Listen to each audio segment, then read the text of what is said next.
Hello friends, welcome back to my Mastering Python series. I am Sukhdeep Singh and today we are going to discuss one of Python's most versatile and important data type, and that is list.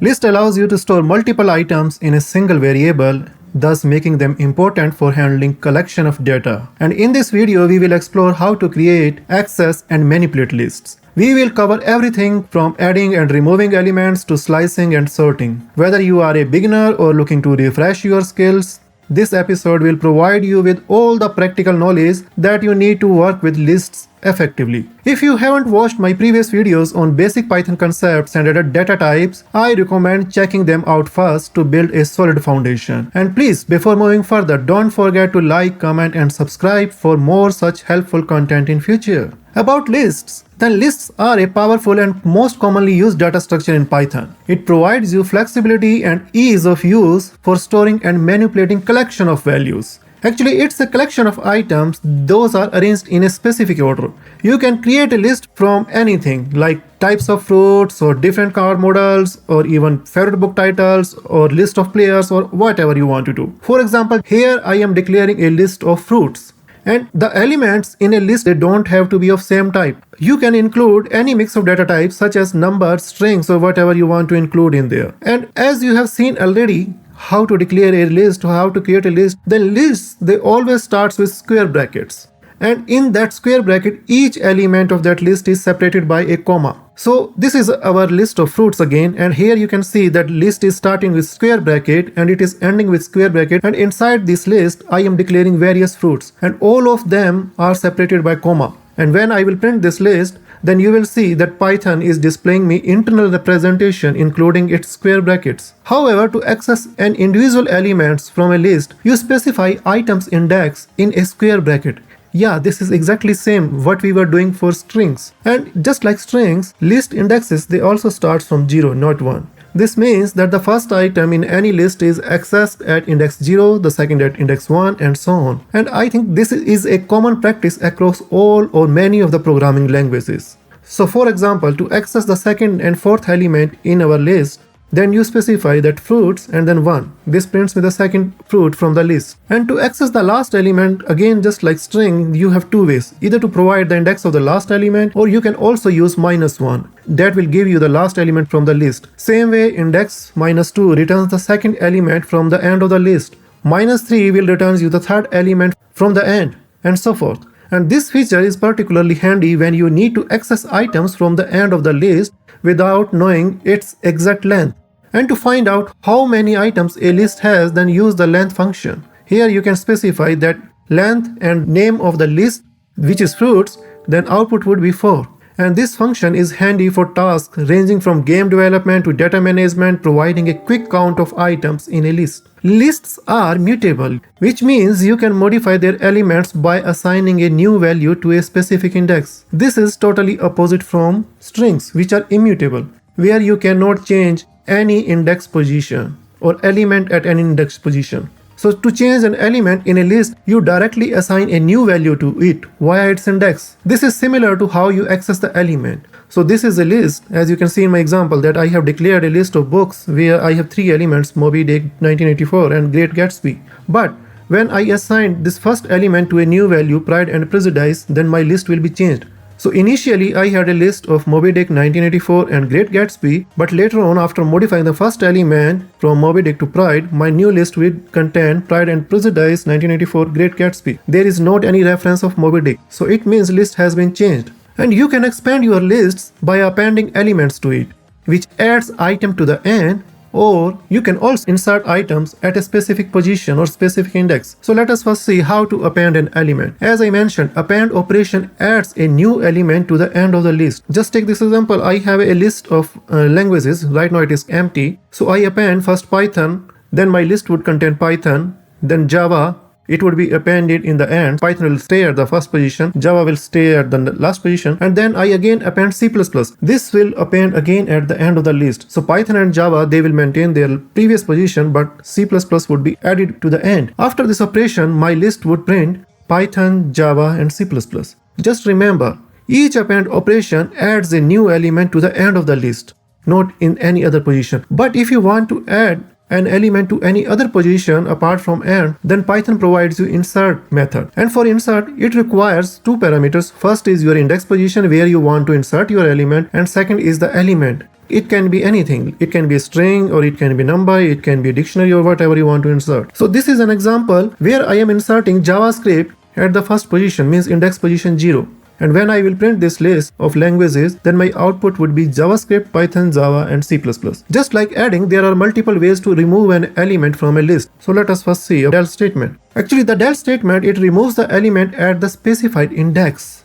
And then del will remove that element for you. And all the subsequent element would be shifted towards left to fill this gap. Just say I want to remove the first element, which was JavaScript in my last example. So I will specify del languages 0, means remove the first element from this list. And after deleting this element at index 0, my output would be Python, Java, and C++. And in case you don't know what is the index position of that particular element, you just know that I want to delete this particular value from a list, and I don't care whether it is at index 0 or whether it is at index 1 or at some other index, then you can specify this value using remove method. And remove method, actually it finds the first occurrence of that particular value and it will remove it. And just like del, it will shift all subsequent elements towards left to fill the gap. So if I say I want to remove Java from this list, then I will simply say languages.remove and then Java, and then after this removal, if I print this list, then it will output me Python and C++. And as I mentioned, this method is useful when you don't know the index of the item you want to remove. And using the pop method, this is the third method to remove any element from a list. And sometimes you need to use an item after removing it from a list. And this is where this method comes in handy. For example, consider this scenario. In a web application, you might want to remove a user from an active list of users, but you don't want to delete it. Instead, you want to move it to an inactive list when they log out. And this is where pop method comes handy. It will not remove the element, it will not delete the element. Instead, it will remove it from a list, but you can move it to some other list, or you can do any kind of processing you want to do over this value. By default, it removes the last element from a list. You can also specify whatever element you want to remove instead of last. And let us see how it works using this example. Here is a list of fruits again: apple, banana, kiwi, and orange. And I will say that I want to remove the element using pop method and assign it to another variable which is popped fruit. When I will print this value of popped fruit, it will print me the last value which is removed from this list, and that is orange.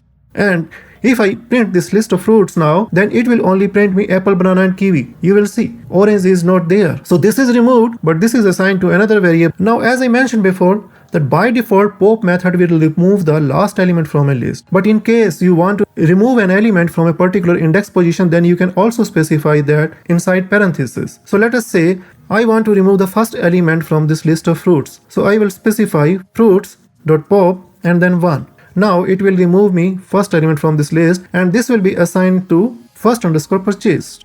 If you are interested to create a list of numbers, then this is where range function will help you. It is actually used to generate sequence of numbers. While range itself does not create a list, but you can easily convert its output into a list by providing this output into a list function. So let us say I want to generate a list of numbers from 2 to 5. Then I need to specify range 2, 6. So it will start from 2. It will go up to 6, but not including 6. So it will return me values 2, 3, 4, and 5. And I am passing this to a list function, so output would be a list of 4 numbers, 2, 3, 4, and 5. And this is a direct and efficient way to create a list of numbers. And in case your starting number is missing or you don't want to specify starting numbers, then by default it starts from 0.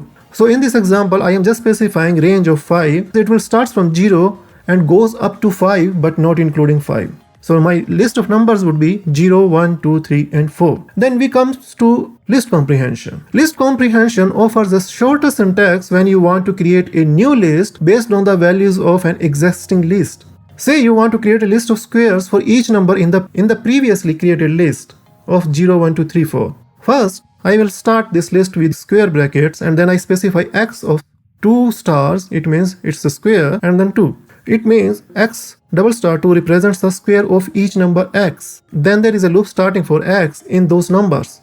We would soon discuss about for loops. Now let us come back to our example. Here this list is starting with square brackets, and then I am specifying x square for x in numbers. I iterate over this list of numbers and specify each element to x, and then do a square of that x. So first time it will fetch 0 from this list, it will do a square of this, which is again 0. In second iteration, x will be assigned to 1 and then it will pass this x to x square, so its output would be 1. This would be again same. And then next element is 2, it will fetch it from list and assign it to x, and x square will become 4. Same way, 3 will be fetched from this list of numbers and assign it to x square, which will become 9. And in the end, 4, it will fetch it from numbers, assign it to x, and then x square becomes 16. And then there is not any element in the list, so for loop is finished and your list will be closed. So when you will print this squares, list of squares, then your output would be 0, 1, 4, 9 and 16. Let us take one more example. It's a little bit more advanced than our previous one because now I am also going to use conditional statements apart from loops. So in case, again, if it is a little difficult for you to understand, then please just stay with me. We will discuss about loops, if conditions and everything in the future. So here I am specifying num for num in range 1, 11 if num %2 is equal to 0. And here, first, just concentrate your whole attention towards range 1, 11, which is creating a list starting from 1 going till 10. And then it is retrieving each value one by one, 1, 2, 3, and assigning all those values one by one to num. And then it is invoking if condition where it is trying to calculate the modulus of this number. Percentage is to calculate modulus, means remainder. It is different from slash, which is used to divide a number. Percentage is to calculate modulus or remainder of a number. So if this particular number is properly divisible by 2, means there is not any remainder, then it means it's an even number, and that would be assigned to this list. Let us revisit it one by one again. Range 1, 11, it will generate me a sequence of numbers from 1 to 10, excluding 11. And then my list comprehension starts with the keyword 4, which is used to iterate over a range of values from this particular list. And one by one, it is retrieving those values and assigning it to num. And then if statement is used to filter out values that don't meet this criteria of properly divisible by 2. If it is divisible by 2, then it means it's an even number. Percentage is the modulus operator which finds the remainder of the division. Num %2 is equal to 0 means properly divisible by 2, that's why its output is 0, it means it's an even number. And if this condition is true, then num is added to the evens list. And once all the values in the range have been processed, evens list is returned by this list comprehension. And when I will print this output, it will print me 2, 4, 6, 8 and 10. And again, if things still seem unclear, then don't worry. We will soon discuss about loops, conditions, operators, everything. And that will help you or clarify many of your questions and doubts. Sorting lists in Python. Then sorting can be accomplished permanently with the sort method or temporarily with the sorted function. Both are totally different. Let us see both of them one by one. First, let us sort a list permanently, and this is where sort method will help us. Sort method, it rearranges the item in a list in an alphabetical order, and once sorted, the original order is lost and the list reflects the new order. Again, let us revisit the same example of list of fruits, and I call sort method on this fruits variable, and when I print it, then my output is apple, banana, orange and pear, which is expected because it's an alphabetical order. But my original order is now lost, so this is my new list of fruits in a sorted order. Same way, if I want to sort my list in reverse alphabetical order, then I can pass this parameter reverse is equal to true to my sort method, and now my list would be sorted in reverse order. So output would be pear, orange, banana and apple. But this is a permanent sorting. In case you don't want to sort it permanently, you just want to achieve a temporary result, then Python also provides you another function which is called sorted. In sorted function, you simply pass your list variable which is fruits, and when you will print its output, it would be sorted. But when you print the original list, it would remain as it was before. So original order is maintained, but temporarily it provides you a sorted list. In case you want to store this temporary result into some other variable, then you can do it. But original list, it will maintain its original order. Then we come to list slicing. In earlier sections, we saw how to access individual elements in a list. But moving further, we will now explore how to work with a segment of a list, which is known as slicing. And to create a slice, you specify the starting index ending index, and the step size. And this is exactly same as what we did in strings. If you have watched my previous episode, then you must be very much familiar with this slicing concept. This is exactly same. If you didn't see that video, then I would recommend you to visit that video first. It will really help you because there we discuss slicing in very deep. And now let us come to slicing here about list. To create a slice, as I mentioned, that you specify starting index, ending index, and the step size. For example, I want to just retrieve the first 3 elements from my list. Then I can use my starting index as 0 and my ending index as 3. It will return me first 3 elements from my list. So if my list has list of players and I will specify players with 0:3, means 0 as the starting index, then colon, and then 3 as the ending index, then it will return me first 3 players from this list. In case you don't specify any value like starting index, you don't specify, then by default it is 0. Means by default it will start from beginning of the list. And in case you don't specify ending position, ending index, then by default it is length of the string. Means it is end of the list. So in the first example, I am not specifying my starting index. So by default it will start from 0 going up to 3rd. So it will again print me first 3 variables or first 3 players from this list. And in another example, I am not specifying ending position. It starts from 2. So no ending position means it will go up to end of the list. So it will return me Mikhail, Florence, and Ellie. I can also specify negative indexing for slicing just like strings. For example, to get the last 3 players, I will specify starting index as -3, means starts from the 3rd element from the end. And then ending position I am not specifying, it means go up to end. It will start from 3rd element from the end and goes up to end of the list. So it will print me Mikhail, Florence, and Ellie. And this technique is particularly useful as it will adapt automatically if your list size changes. It will always print you last 3 elements, or if you need last 4 elements from the ending of the list. And as I mentioned in the beginning, that you can also specify step size. That is the 3rd value in the slice syntax. What does it do? As its name specifies step size, so it means you can specify how many items you want to skip between items. For example, to skip 1 player each time, then you specify 2 as the step size. Just take this example. Here I am specifying starting index as 0, means starts from the beginning, ending index as 5, means go up to 5 but not including 5, and then my step size is 2, means print or access second element. Every time it will retrieve, it will only access second element, means it will access first element, it will skip another, like this way. So my output would be Charles, Mikhail, and Ellie. Then you can also use list slicing to copy a list. Because when working with list in Python, sometimes or more often you need to create a completely new list based on an existing one. Then there are 2 ways to copy a list. First one is using slicing. So let us say I want to copy a list using the slicing operation. Here, if I want to copy a complete list, I don't need to specify any start index or end index or any step size or anything. I just specify a simple colon inside these square brackets. So just take this example again, list of books. And here I am specifying my books list is 1984, Kill a Mockingbird, Great Gatsby. And I want to create a new list from my books. Let us say it's for my friend. Then I assign this my books with square brackets and colon to friend books. And when I will print both of these variables, my books and friend books, both lists have the same book. But if I add a new book to each list, then they would be totally different. Initially both have the same copy, but if I add a new list catch-22 to my books and Fahrenheit 451 to my friend books and I will print them, then they both are totally different. You can see that my last element in both lists are different.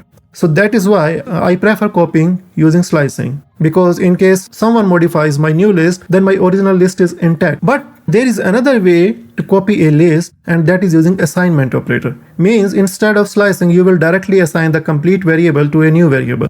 As you can see in this example, I am assigning my books without any slicing or anything to friend books. So it is exactly the same list which is my book. And in case someone modifies my books, then automatically it will modify friend books. And in case someone modifies friend books, then it will automatically modify my books. So changes or modifications to any of these will reflect in other. And that's why I don't prefer it. But in case you have this requirement that any modifications to any of the list should reflect in all other lists, then you can go for this assignment operator. Then you can also perform some statistical or basic statistical calculations on lists, especially if it is a list of numbers. Let us take this example that I have a list of digits from 0 to 1, and 0 is in the end, if you noticed it. And I want to print minimum of digits, means what is the minimum number from this list. Then I can call this min function and pass this variable named digits, and it will output me 0, which is the minimum number from this list. Same way, I can call max function to print the maximum number from a list, and sum function to print the sum of all digits. So this way you can perform a minimal or basic statistical calculations on a list. But there are some advanced operations also which you can do on list, and we will see them in future, especially in our next session, not in this session. This session is for fundamental concepts. Then here are a few questions based on lists. Just try to attempt them. In case you are stuck somewhere, then I would always advise you first to go through this video again, because that will help you refresh your memory. And in case you are still stuck or confused, then you can ask me through comments, or you can simply refer to my GitHub page for solutions, but that I would never recommend. Just try to solve these questions on the basis of your learning, or revisit the video again, or ask me in comments. I would never advise anyone to refer to my GitHub page for solutions. And that wraps up our deep dive into the Python lists. We have explored how to create, manipulate, and make the most out of lists in your Python program, from appending elements to slicing, sorting, statistics, and a lot of more. If you enjoyed this tutorial and found it helpful, then please give it a thumbs up and consider subscribing to my channel for more Python programming insights. Your support, it's a world to me. It really helps me create content that helps you become a better programmer. If you have any questions or ideas, or you want to share any tips, then please leave a comment below. I love hearing from you and learning together as a community. And also don't forget to hit the notification bell so you don't miss out on any of my upcoming videos. Last but not the least, stay tuned for my next video where we will explore Python tuples. We will cover again everything from basic operations to more advanced techniques, showing you how you can operate on tuples. That is a more powerful alternative to list, especially when dealing with immutable data. So make sure you subscribe so you don't miss any of my videos in future. Thanks for watching. Happy coding. Bye bye.